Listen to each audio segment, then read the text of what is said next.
એક તરફ રાજ્ય સરકાર દ્વારા ખેતી અને ખેડૂતો માટે વિવિધ યોજનાઓ જાહેર કરાઈ છે, તો બીજી તરફ આજની તારીખે પણ ખેડૂતોના દવા બિયારણ સાથે છેતરપિંડી કરનારા લોકોના પગલે કેટલાય ખેડૂતોને વર્ષના અંતે ભારે ભોગવવાનું થતું હોય છે। કંઈક આવો જ બનાવ સાબરકાંઠાના ઈડર વિસ્તારમાં બને છે, જ્યાં કેટલાય ખેડૂતો મકાઈનો પાક વાવી આજે રાતા પાણી રડી રહ્યા છે।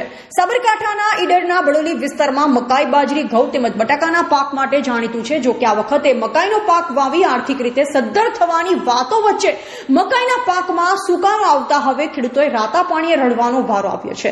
એક તરફ મકાઈનો પાક લડવાની તૈયારી વચ્ચે અચાનક સુકારો દેખાતા ખેડૂતોએ કંપનીને જાણ કરી, સાથે સાથે કંપનીના એજન્ટોને મકાઈમાં થયેલી તકલીફ સામે જાણ કરી હતી। જો કે કંપનીની આગોતરી જાણ કરી હોવા છતાં મકાઈનો ઉભો પાક સુકાઈ જવાની રાહ જોવાતી હોય તેમ છેલ્લી ઘડી સુધી કંપનીએ કોઈ પણ પ્રકારની મુલાકાત ન કરતા આજે ખેડૂતોએ ઈડર પ્રાંત કચેરીએ વિવિધ સૂત્રોચ્ચાર સાથે આવેદનપત્ર આપી આગામી સમયમાં ઉગ્ર આંદોલનની ચીમકી ઉચ્ચારી છે। આ એડવાન્ટા કંપનીએ અમારાથી એવી છેતરપિંડી કરી છે કે તે જ્યારે મકાઈમાં સુકારો એકદમ ડોડાની અવસ્થાએ સુકારો આવવા મળ્યો તો આજે અમારા બજારમાં જવું તો ના જવું પણ મકાઈનું ઉત્પાદન જ નથી સાહેબ।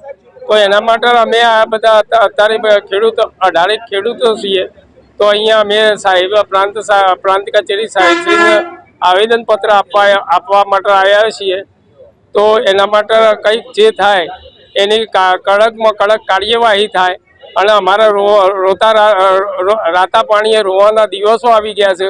અમારા આજે છોકરા બચ્ચોના મકાઈ ઉપર જે અમારું ઘર નિભાવ ચાલતો હતો એ પણ અમારા હાથમાંથી છીનવાઈ રહ્યો છે। તો એના માટે તમે કંઈક આના માટે કડકમાં કડક કાર્યવાહી થાય એ અમારી તમારા રજૂઆત છે। પટેલ રમેશભાઈ કોદરભાઈ, બડોલી। આજે ખેડૂતો દિવસે દિવસે આમ બરબાદ થતો જાય છે। ખેતીની અંદર કંઈ પણ આવી કંપનીઓ એવી મળી છે બિયારણની કે જે બોગસ કંપનીઓ છે, જે એડવાન્ટાર કરીને કંપની છે મકાઈની। આ 4 મહિનાઓથી મકાઈને ખેતરમાં ખેડૂતે ઉછેરી છે અને આજે જુઓ તો હુકાતી સાપ હુકાઈ ગયા છે। લગભગ 50-60 એકર જમીનમાં આ પ્રશ્ન ઊભો થયો છે। બિયારણ બોગસ બિયારણ છે અને રજૂઆત કરી કંપનીમાં તો હજી કે આજે આવીએ પણ હજી 10 દાડા હજી આવતા નથી।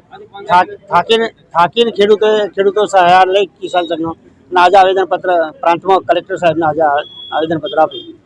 આવનાર દિવસોની અંદર ખેડૂતોને યોગ્ય ન્યાય નહીં મળે તો કિસાન સંઘ દ્વારા કયા પગલાં લેવામાં આવશે? આવનારા દિવસોની અંદર જો ખેડૂતોને જો ન્યાય નહીં મળે તો કોઈ પણ સંજોગે ગાંધી ચિંતાએ આંદોલન કરવા માટે ભારતીય કિસાન જરાય ખસકાશે નહીં। શું નામ આપનું? અમૃતભાઈ રાવે પટેલ। જો કે એક તરફ ખેડૂતને મકાઈનો પાક નિષ્ફળ જવાથી લાખો રૂપિયાનું નુકસાન થાય છે, તો બીજી તરફ ભારતીય કિસાન સંઘ દ્વારા પણ આ મામલે ખાનગી કંપનીઓ સામે લડી લેવાની તૈયારીઓ શરૂ કરાઈ છે। સાબરકાંઠા જિલ્લા ભારતીય કિસાન સંઘ દ્વારા આ મામલે આગામી સમયમાં ઉગ્ર આંદોલનની ચીમકી આપવામાં આવી છે। સાથોસાથ ખેડૂતોને જો ન્યાય ન મળે તો આ મામલે ગુજરાતભરની ખાનગી કંપનીઓ સામે આંદોલન શરૂ કરવાની તૈયારીઓ પણ આરંભાઈ છે। આપવામાં આવ્યું છે, કયા ગામના રહીશો છો, કેટલા ખેડૂતો આ ફ્રોડનો શિકાર બન્યા? અમે બધા બડોલી ગામના ખેડૂતો છીએ। આશરે અંદાજે 18 ખેડૂતો છીએ। અમે એડવાન્ટા કંપનીની વેરાયટીની મકાઈ વાવેલી છે શિયાળુ પાક તરીકે। તો દાણા આવવાની અવસ્થાએ જ મકાઈની અંદર સુકારો આવી જાય છે અને અમે ખેડૂત તરીકે અમે કંપનીના માણસોને જાણ કરેલ તથા બિયારણ વિક્રેતાને જાણ કરેલ, પણ એમના તરફથી અમને કોઈ સેટિસ્ફાઈડ થાય એવો જવાબ મળેલ નથી અને અમારો પાક એમને નિષ્ફળ થઈ રહ્યો છે। અને આની અંદર કમસે કમ પ્રતિ એકર 35,000 થી 40,000 રૂપિયા ખર્ચો લગાવી દીધેલો છે યાર, અને એની અંદરથી અમને લાગતું નથી કે એમાં કંઈ મળે અમારે તો, અને છેલ્લે ખેડૂતોને દેવાદારનો વારો આવી જશે। પટેલ પરેશભાઈ, ભીખાભાઈ, બડોલી। જો કે આગામી સમયમાં ખેડૂતોને મકાઈના બિયારણ તેમજ પાક મામલે કેટલો ન્યાય મળે છે તો સમય જ બતાવશે, પરંતુ આજથી શરૂ થયેલ મકાઈ પાક મામલે વિરોધ ભાષાનું આંદોલન કેટલું સફળ છે તે તો સમય જ બતાવશે। એવા રાજકમલસિંહ પરમાર, PTV ન્યૂઝ, સાબરકાંઠા।